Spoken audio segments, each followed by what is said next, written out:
ఈ సినిమాకి నీకు సంబంధం ఏంటని ఎవరన్నా అడిగాడు అనుకోండి, I don't have answer for that. నేను యాక్ట్ చేయలేదు, మ్యూజిక్ డైరెక్టర్ ఎవరు ఏంటి ఏమీ తెలియదు. నేను ఈ ఫంక్షన్కి రావడానికి ముఖ్యమైన రీజన్, మంచి మనిషి, మంచి ఆలోచనలు ఉన్న మనిషి, మంచి కార్యాచరణ ఉన్న మనిషి, అంతకు మించి మంచి భక్తుడు, నా మిత్రుడు అర్జున్.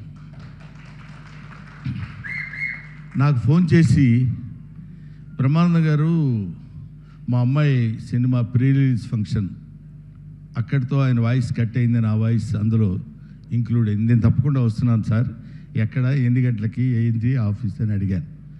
ఎందుకంటే యాక్టర్స్ చాలామంది ఉంటారు, actors with character, actors with humanity, actors with culture, actors with behaviour. Very few people will be like that. That's one of the gentlemen, Mr. Arjun. I love him. అందుకని నేను ఇక్కడికి వచ్చాను.